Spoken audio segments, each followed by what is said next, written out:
Like, honestly, I always tell people, like, you can't have a dog in college if you're not sober. Like, you just can't. And, like, that's just, like, literally because... So maybe I should get a dog then. Like, honestly, the only... In my experience, the only people that I have seen that have really, like, excelled as a college dog owner have been people that don't really drink. And I'm not saying that they don't drink at all, but, like, they don't really go out that much. They don't drink that much. They don't party that much because dogs need so much attention.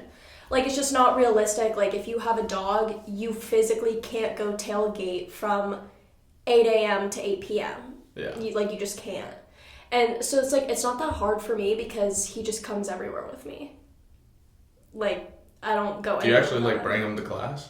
Yeah, he's been in class with me. I don't bring him to class every day just because, like, I try to be respectful of everybody around me, and it's kind of a hassle. He's a big dog. He's a big dog. I have, like, Chihuahuas, so yeah. I can get away with it. So he is like a service animal, so he can come everywhere with me, but... You know, some people don't like big dogs, and he sheds, so I try to be, like, respectful of that, but he has come to class. Does he wear, like, the thing? Yeah, he has class? A little, yeah.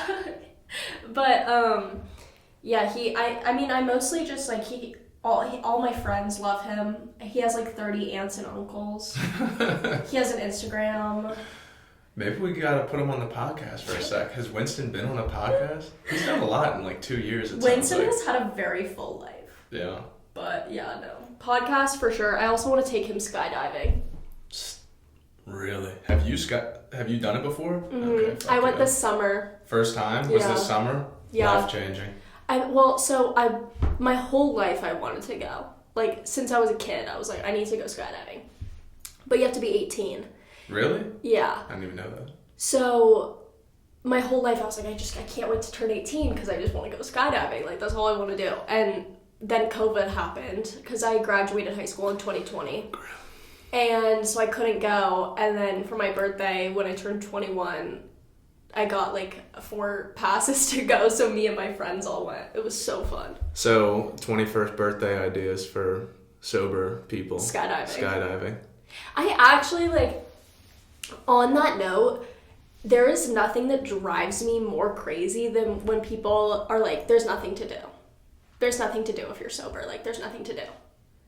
There's 6,384 things to do at all times. And I guarantee you 6,340 of them are more fun than the bar. Like, I guarantee it. Like, and it's crazy how much people just don't even know about stuff when it's happening here. Like, people will be like, oh yeah, there's nothing to do. Like, there was a whole pumpkin festival at the Arboretum this weekend. Did you see that? Did you hear about that? I actually did, yeah. Yeah. I get it, but no one went. Like, no one was like, what should we do this weekend, guys? Let's go to the pumpkin festival. Like, no one says that. And, like, there's a really cool laser tag place downtown. It's like, you walk in and it looks like you just walked into the 80s. Have you been there? No. It literally looks like you walked into the 80s. There's, like, couches and, like, Christmas lights everywhere. It's giving Stranger Things. It's so fun. It's, like, run by this, like, 65-year-old dude. He just opens it whenever you get there. Like, there's bowling. Have you been to the bowling alley? Oh, wait. Yeah, you gotta drive, though. It's not right downtown. Yeah, no, I actually, when I first got sober, Lowkey, I was hitting that place up, like, weekdays. Yeah. They got, like, discounts. Yeah, it's, like, triple. Basically free. Yeah, it's, like, triple Tuesdays, where it's, like, $3 for every game. Yeah. It's like, bro, that's literally $12. Yeah, like, less than. It's so cheap. Yeah, I don't know.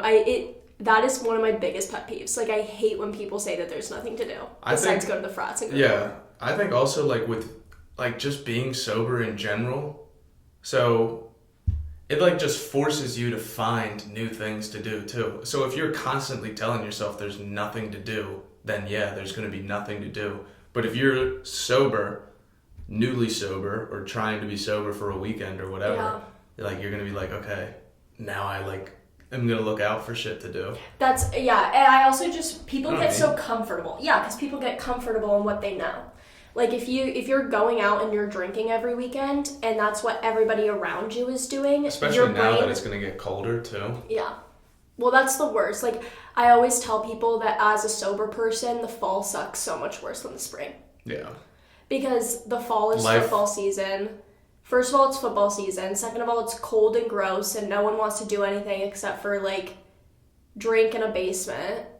And it's like the fall sucks for sober people, I think. Like at least it was hard for me for a while, like to figure out how to get through football season. Yeah, Football season stuff. Just because everybody's tailgating and celebrating. Do you go to tailgates? Occasionally, like me and Winston will go for like 2 hours. Like, me and my dog, but it's just really not fun for me. Yeah. Like, I completely, yeah. I don't. And I love football too. Yeah. But I still like, It's like, I don't mind when people drink. Like my parents. I know, it's so hard, like, how do we like talk and have a conversation and talk about being sober and shit without just shitting on people? Yeah. And cause like, you have friends who drink. It's not like you hate them. No. Or think that they're like useless people. No. You know what I mean? But there is like a good side to like sober. So that's like kind of the vibe. Yeah, it's really hard to like articulate it without it sounding like you just hate alcohol. Because it's like, no, I don't. And I have friends that drink and I've never once had a problem with it. Like, I will drive you to the bar. I will pick you up from the bar. Hell, I'll even go to the bar and like have a Sprite and have a silly fun time with you. But it's when people like need it or when they're using it to take away from something. Like the way that I've always thought about substance use was it's fine in moderation. Like, I get it, you're young, you want to try stuff. You're 21. I'm not expecting you to be like this perfect person. But when you start doing it when that becomes the only way you can have fun, or when that becomes the only way you can socialize, or when doing something sober no longer sounds appealing to you, that's when it's a problem. Like if it's like, oh, yeah, I don't know, it's Saturday, we could go to the bar, but when it's like every single time you do anything social, you need a bev, like that doesn't work. Yeah, and I also like the point that you say, like, when doing sober things doesn't seem as fun anymore. Yeah. Like, being sober really, actually, for me, has, like, unlocked this ability to, like, engage back with, like, how I was as a kid, like, Highkey. Mm-hmm. Like, when I was using and stuff, the only shit I thought would ever be worth my time was if I was definitely gonna go get fucked up doing it. Yeah. And it's like, if I wasn't getting fucked up, it's like, okay, like, when am I gonna, or it's not worth it. But now it's like, just like going and like playing, I don't know, like some game or something, or like practicing like stand up, doing like that, or doing this podcast, doing Reach. Shout out Reach. Shout out. Yeah, like I've like that's why I'm so glad that I got sober at the age that I did, because I still could kind of connect back with that like younger self. Yeah. Like, what did I do? What did I think was fun back then? Because those things are, like, still fun and stuff, you know? Yeah, 100%. We constantly are just trying to, like, get older and mature and then, like, do what adults do, which is, like, go get fucked up. But, like, really, it's, like, a lot cooler being a kid. And I've also noticed, as I get older, people think it's cooler and cooler that I'm sober. Facts. And I don't know if that's something that you've experienced, and I've also been sober a lot longer. You have been. But, like, when I was in high school and I didn't drink, kids would be like, oh, why? Like, are you recovering? And I was like, no, I'm 16. Like, I just don't want to drink. Like, it's fine. And they were really weird about it, and they'd be like, why? Like, why don't you want to drink? Like, that's so stupid. Like, whatever. But then when I got That was me, by the way. I was that person. So you were bullying me in high school. Yeah, like, literally. But, like, when I got to college, and the older I've gotten, I've seen, like, a mindset shift in a lot of people where it's like, oh, you don't drink? That's dope. Wish that was me. Yeah. You know? And it's like people are starting, as we get older and like our brains are developing, people are starting to respect that about people, which I also try to remind people that are trying to get sober. Like I had somebody DM me and they were like, I'm just really nervous because like all of my friends, like that's all they want to do is go out to the bars and drink. And I'm like, you have to understand that it might feel really weird to you, but from an outside perspective, people respect that. I have people come up to me all the time and they're like, thank you so much for giving me a ride. Like, it's so dope that you don't drink. I really appreciate it. Like, they'll ask me, they're like, why don't you drink? Oh, that's so interesting. You know, people care. And it's like, we're not 16, 17, 18 anymore, and no one's being weird about it. And I think that that's also really nice, too. It kind of helps you get around that. Because when I was younger, it was hard. I feel like people were really judgmental. I also feel like I have more fun than people that I feel like, oh my God. That could be like a whole conversation in itself, because that was like a huge thing I was worried about when I got sober, was like, am I going to become like some robot that nobody wants to hang out with? Because like, I'm kind of like a loud person in general. Mm-hmm. Like, especially with people that I'm close with. Yeah, like, they know me as like the loud ass motherfucker who's always obnoxious. And I'm like, when I get sober, like, I'm just going to turn into this like robot. They're not going to want to hang out with me. And like, when I got sober, for like a little bit, I had to like do some soul searching, find some shit out about myself. But now it's just, I'm so much more comfortable in who I am on a base level. Like, I'm still that same person. Yeah. Like, I didn't lose, because that is who I am. I thought that the alcohol and stuff was like helping me be who I am. It's like, it really wasn't. It was hiding like maybe like a fear that I had of really being myself.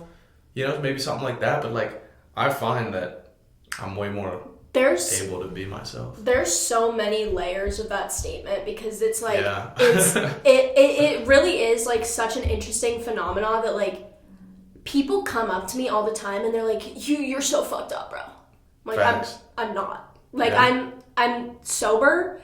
My BAC is 0.00. Like, I am dead sober, but I am having the time of my life because, one, I don't feel like shit. My stomach doesn't hurt. My head doesn't hurt. I don't feel nauseous. Yeah. Two, I'm not worried about embarrassing myself. I'm not a little bit anxious, and I'm not in control of my body. Like, I don't feel a little bit tense and like, whoa, what's going on? Like, I feel very in control of myself. I know exactly what I'm saying. I don't feel like shit. And that makes you have so much more fun. Like, when the person next to me is hungover, running on like a 3-day bender, they are fucked up, obviously I'm going to be having more fun. Yeah. Like, it's a no-brainer. Like, I can't even understand. It's really, like, honestly, I think that people are so afraid of being sober because of this idea that you'll lose the people that you're around. Did you feel like that was true for you? Do you feel like you lost people? I felt the fear that I might lose them, but I mean, so my friends, obviously, like, I mean, they're like, you know, they like to fucking get down. They're my friends. That's like kind of how I became friends with them. Was like, we like doing that stuff together. And so I was so worried, like, oh man, like, they're not going to be my friends. Who the hell is going to be my friends? But like, they were all super chill with me being sober, and like, yeah, they'll make jokes and shit, but like, I fuck with them so much. It's just like, it's not that deep. Yeah. People think it's so deep, but it's really not that deep. Your life is not, it's going to change for the better. Like, you're going to see some positive changes and maybe even some negatives, but in such different ways than you probably think. And I also, like, want to preface to, like, people that want to get sober that are listening, like, I know that I'm saying that it's, like, it's hard, and it is, but it's also, however hard you think it is in your head, it's 10 times easier. Like, it's such a mental battle. Like, if you can go one day sober, like, that's, like, half of the battle, truly, because it's, like, so much of it is just fear. Yeah, well, so much of it is just fear. Like, so much of it is just, oh, like, what if people don't like me? What if I'm not myself? What if I can't have fun? It's like, if you can just do it one time. Fuck that. Yeah. It's so much of it is fear. Yeah. If you just jump in, and I feel like I'm sure that people don't even notice I'm sober half the time. Like, it's not like it comes up every single day of my life. Like, I'll go to the bar, I'll get a Sprite. I'm sure everybody that looks at me thinks it's like a vodka soda. Like, I'm sure. Because it doesn't matter. No one's going to ask you about it. Yeah. It's crazy. I'm like really, really grateful that I'm sober. Because I think in the long run, I'm gonna have a lot more memories that I'm super proud of, that I remember more, and that are like genuinely unique and important to who I am as a person, rather than just like repeating the same thing every That was like a mic drop right there. That was a really good, yeah. Well, it's true. Like, it is true. So as I've gotten older, something that like perpetually freaks me out is that I'm getting older. Like, no, I'm like, let's not get in there. No, I know what you mean. Yeah, it's scary, and like knowing that. And we're still young, like really. And young. we're still really young, which is like still scary. I'm like, how am I already scared? Like, this doesn't bode well. But like having this like moment where I'm like, I know that I'm doing things that genuinely make me happy, and I know that I am constantly chasing new experiences, and I'm constantly stimulating myself. That makes me feel so much better than just knowing that I'm doing the same thing every weekend. It's real, It's like real. Like, you're living a real existence. Because I also, I kind of have some tweaks about, death. And so I'm kind of thinking, this is something that I really try to, bring into my whole, saying is, when we die and stuff, and the end, is near or whatever. Or it could also happen at any moment, but, when you look back, you know what I mean? When you look back, I guarantee... You have to have something real to look back at. Substance. Yeah, well, you can't, But, not actually substance, you know what I'm saying? Substance without the abuse. Without the abuse. All cap, no brim, substance, no abuse. So, whoa. Wordplay. But yeah, I don't know. I mean, I've realized that, I need to chase experiences that are going to genuinely make me a better person or a smarter person or a more emotionally intelligent person. I'm at a point in my life where I want to prioritize experiences that are genuinely going to benefit me as a human being. I'm 21 now. Why am I wasting time doing stuff that's not advancing me as a person? I think it's so much more... It's also hard not to, people are just gonna, hear you say that and be like, oh, she's, a dick. She's trying to flex that she's better than us. And it's it's not about being better. Everyone can do this, no matter where you are. And honestly, something that I think gets misconstrued a lot is, that isn't unique to sobriety. Exactly. Everything that I'm talking about, you can get if you're drinking in moderation. I'm not saying that you have to be sober to achieve those things. I'm just saying that for me personally, it made it a lot easier. Exactly. It's everybody has a different journey. I don't care if you're taking 2 steps at a time, 1 step at a time, 3 steps at a time, 2 steps forward, 1 back. It doesn't matter as long as you're getting there. But I personally want to make that journey as easy for myself as I can. Right. And taking out these obstacles that are honestly, to me, doing more harm than good because I don't enjoy drinking, it's a no-brainer for me. I think that there's nothing wrong, like my friend, we'll have a movie night and she'll have a glass of wine. Fuck yeah, enjoy yourself, lay back, whatever. Yeah. A glass of wine isn't gonna kill you. And she's just as emotionally intelligent and smart as I am, if not more. It's not a separator. It's just I want to share how I made my journey easier for me. That's literally it. I never want to give anybody, when people say, what is that? And I have to say a spray, I always am super careful not to be What is that? A beer? Like, ugh, as if. Like, that's so annoying. Like, I hate people like it's like, it's okay. Like, I know what you're saying. Yeah, it's like, just because I had a problem doesn't mean that you do. I get that. Like, it's fine. Like, I don't know. I think that as long as people can be smart and do what's best for them, they're gonna get there regardless. Yeah.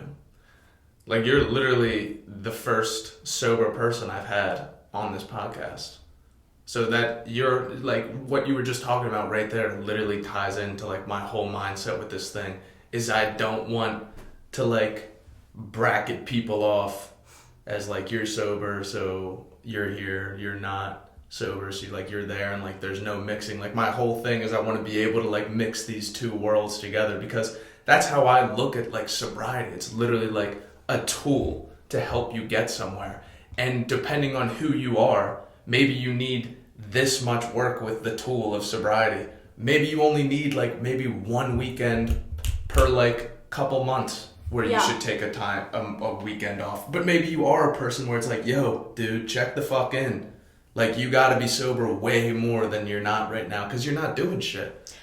Looking at sobriety like a tool is such a good mindset. I try to look at everything like a tool, because my dad always said to me growing up, he was like, you would so much rather go through things as a young adult than you would as an adult, because when things happen to you when you're young and you still have parental support and love, and it's okay, you don't have a mortgage right now, you can figure it out. You can gain all of these tools so that when it does happen when you're 25 and it does happen when you're 30, you don't have to do all that again. Yeah. Like, you can go not through again, the struggle. like the first time. Yeah, exactly. Well, it's like now you know. Now you know what you need to do. Now you know who you are. Now you know what tools you got to whip out and use. It's like, it's so much easier, and sobriety being a tool is such a good way to phrase it, because that's truly what it is. And you're absolutely right. For some people, that's going to mean, hey, maybe you just take a month off vaping and you have a glass of wine every week, or, you know, like, sobriety is different to everybody, but I 100% agree with you. That's such a good way to phrase that. And it just makes it seem way less intense. When people talk about, like, sobriety at our age, it's like, oh my God, like, are you Mormon? Are you, like, a part of this cult? Like, what is this? Like, no hate on Mormons, but, like, you know, like, low-key Mormons get kind of, like, some shade, because it is, like, an intense thing joining Mormonism or any /cult. I don't know. You know what I mean? Like, sobriety can so easily just be called as, like, some fucking just cult. Well, I feel like people see sobriety as this, like, all or nothing thing. Facts. Where it's like, either you're sober and you never have fun and you never push your boundaries and you never step out of your comfort zone and you never do any of these things and you never go to the bar and you never tailgate and you never, you know, it's all of that. And I think that's, like, a really common misconception. I think that's why more people don't get sober, because in their head it's not like, yeah, you know what? I think I'll go to the bar on Saturday and not drink and see how I feel. And see if I can have fun just sober. Like, that to me is a good step.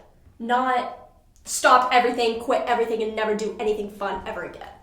Like, that's so extreme. What you deem as fun.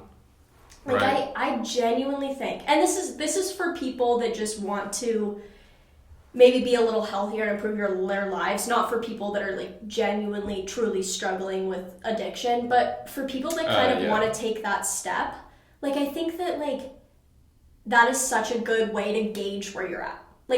Such a good challenge. I think it can also be used for people who think they have a problem too, because then this same challenge is, like, try to go out Saturday and see what happens. If you find out, like, oh my God, I'm blacked out, and you keep on trying to be sober on Saturdays, you know, that might be a sign.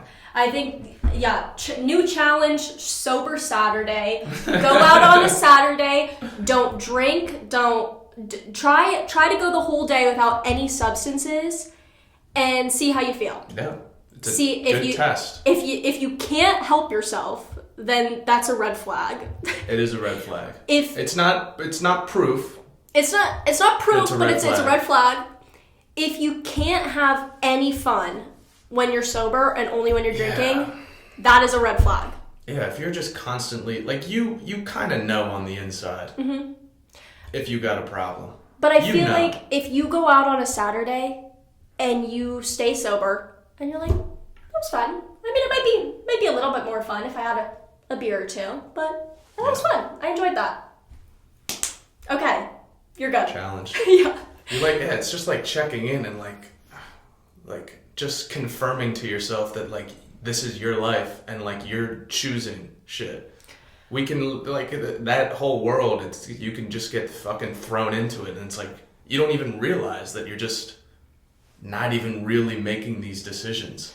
You're just following this trend of life or whatever the fuck, you know what I mean? Yeah. Like, forcing yourself to just like do something like that, it's like you're just gonna step out a little. You can see the bigger picture, and go from there. Whatever the outcome is, you're gonna find a new solution. Something that's really hard, though, I think, for Penn State students is I think that alcohol abuse is so normalized that it's really hard to be able to take a step back and realize that you are doing too much. Because the definition of like alcohol abuse is 3 to 4 drinks. 3 to 4 drinks in a day. And then like as a Penn Stater though, that definition 3 to 4 is drinks like in a day is nothing. 5 times. You know what I mean? I gave people like literally don't even know that they are doing it. Like normal drinking would be I feel like the normal drinking culture here is literally like at that level of alcoholism. Like alcohol abuse. I gave like a 10-minute speech at Penn State about this. Like I did like a whole research thing. Yeah. It was called the effects of the normalization of alcohol at Penn State. Alcoholism at Penn State. It was intense. It was 10 minutes. Why didn't you let me know this before I got you on? I know. I'll watch it after. And I did so much research, and the one thing that just kept coming back up was just that Penn State students are so far past where they should be, and no one's talking about it, and no one knows about it. I mean, you look at. So you got facts to this, because in my mind, this is just observation. Oh yeah, and it's gotten more and more normalized every year. I mean, you think about Tim Piazza, right? Who was a Penn State student who died in 2017. It was in national news. Everybody was talking about it. It was this huge thing, right? Because it was like, how did a Penn State kid die of alcohol abuse and hazing? Okay, it was this huge thing. It was viral. Yeah. That was right before I got here. Yeah, and a year ago, happened to another kid. No one talked about it. I honestly don't remember his name because you never heard about it, and it was a year ago. Same exact, not there wasn't a hazing element, but it was someone who died of alcohol. I'm honestly surprised it doesn't happen more often. Okay. Oh yeah, something that I believe, do you know how we get those text messages every time there's like a sexual assault on campus? Yeah. I genuinely believe that we should be getting one of those every time someone ends up in the hospital or gets a DUI or gets an underage. I think that every time there is an alcohol-related consequence for a Penn State student, we should get a text. Because imagine how much that would do for your psyche if Saturday afternoon you get 6 texts. Yeah. 6 texts of 6 different people who actively are ruining their life as you're drinking. And I think that would be crazy for people to be able to recognize, because people don't really see it like that. But if you were notified, it's just one massive party. But if you were notified every time somebody had to go get their stomach pumped, like that would hit a lot harder, I think. Yeah, I wonder, like, you know, to me it doesn't sound that hard. And of course Penn State will probably give some bullshit reason why they wouldn't do it. But I think the point alone of what you just said is super real. It's like just the awareness in general that, like, because it's just so much, especially at Penn State, right? Like, we're this huge party school. Huge. Like, when I went abroad and, like, told them about Penn State and then they looked into it, they're like, this doesn't even seem like real. Like, what is this? Like, you guys actually get down like this? I'm like, yeah, like, motherfuckers get down like that. On a daily basis. Yeah, on a daily basis. Like, the perception of that just, I mean, even from like an abroad standpoint, is totally different. They just don't do it like that over there. But like just bringing simple awareness around it, especially to like young kids, like the freshmen who come in here, like they're coming in like all they care about is what frat they're gonna get into, or like, and the girls same way with sorority and stuff, and like, oh god, yeah. The best day of my entire life as a big sister was when my little brother told me he wasn't rushing. Yeah. Like truly, I think that fraternity rushing. Are we going there? We're going on the frat diss. I'll go there. I don't care. Yeah. Am I allowed to go there? Yeah, you can go. Because there is truth to it. I mean, it's true for some, it's not true for others. I'm not saying that this is true for every single fraternity at Penn State or every single fraternity ever, but it is something that I think about because I have been on the receiving end of so many, why don't you drink? Oh, you don't want to drink. Like, I have been on the receiving end of that. And so to think about my brother, my little brother, my pride and joy and little sweetheart being in that situation is so scary to me. And doing the research that I did about like hazing and alcohol related deaths and injuries and all that stuff, like it's terrifying. And on top of that, unfortunately, hazing is a very real thing, and it's 100% fueled by alcohol. I think that if alcohol weren't so abused here, the hazing wouldn't be so bad here. I think that they're directly like correlated.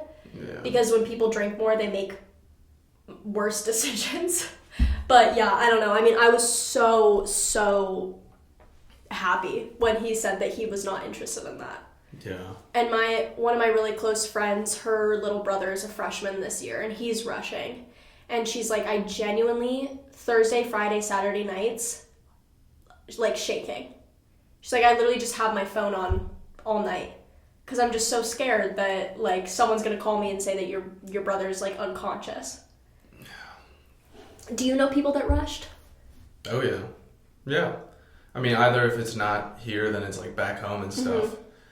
Mm-hmm. It's like, I get it, you know? Like, I wanted to join one. Mm-hmm. And then it just kind of, through COVID and, like, where I was with sobriety... Because it was before I got sober when I had the chance to like rush and stuff when I was really thinking about it. And it looks fucking sick. Yeah. Like it's like you get like 100 friends out of nowhere. Like it's that like looks really cool. It's like you give us a few $100 and you get like friends. Yeah. And like friends are like life. Yeah. Life is like friends and experiences. And like if you're not experiencing stuff with people that you like, then like what is... You know, then what are you doing at Penn State? Yeah. Exactly. So I definitely see the huge appeal towards it. But I think there's something... Like I just think without going down that route, you know... Like I just feel like it'll just give you a better chance at least of being able to find out better who you are. Mm-hmm. And making more choices that you want to do in life.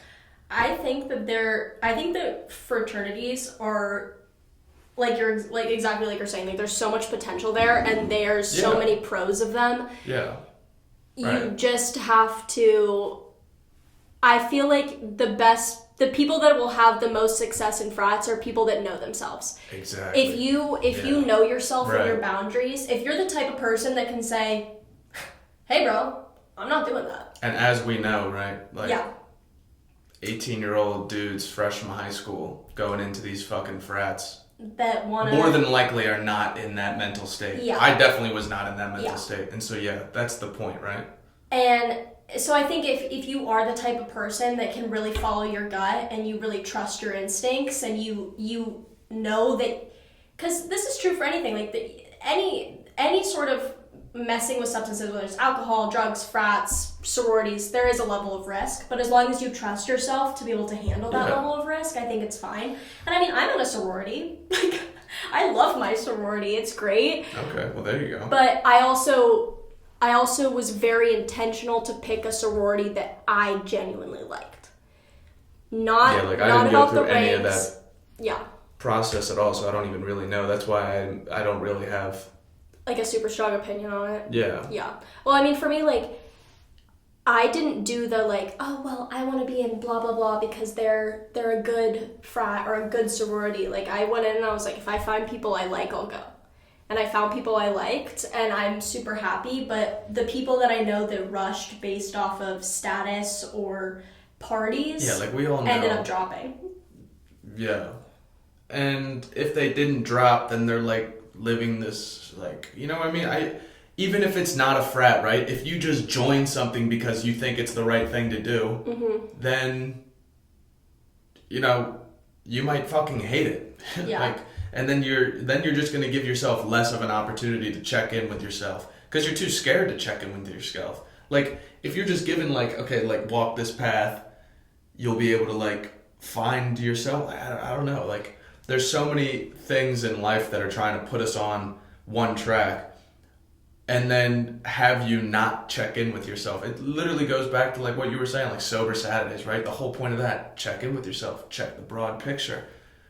When you're fresh out of high school and you're like going to do something like join a frat or whatever, you might not be checking in with yourself. You might just get caught up in the moment, you know? Yeah. The whole point of like, you know, it's like sobriety is like a tool. It's about checking in. It's about finding out how can you live your life on like your terms, how you want to live it. 100%. Yeah. So you were, what years were you sober? Just your senior year? Your kind of junior year? No, this is when was it? It was sophomore year. Okay. During winter break, so spring sophomore year, all junior year, all senior year, and now I'm like. Okay, yeah. What are three? Here we go. What are three things you wish you would have known about anything sobriety related coming into Penn State as a freshman? Like anything alcohol, party, peer pressure, sobriety related. Like, what are three things? Because I just keep thinking about like the DM I got of someone being like, oh, like I don't know what to do, I don't know where to go, I don't know how to act, I don't know how to find friends sober. Like, what are just three things you wish you knew coming into Penn State? Honestly, I feel like if I just knew that there was like somebody like me, or just one other sober person. Not even like, even if I came in and it was just like, I just wish I knew somebody who was sober, who was like a cool person. Like, no, like I don't want to like dick eat myself, but low key, like, I'm like a cool, normal, chill dude. You know what I mean? Like, if I was a freshman and there was some senior who was like me, like I want to be that person that I wish I was, that I could have went to as a freshman. So knowing that there are guys like me at Penn State, that I would say like that's one. There's such like a misconception that if you're sober, you're like lame and weird. Like there's such this conception. It's like, well, either you're cool and you party and you drink, or you're a nerd and you're a loser and you're sober.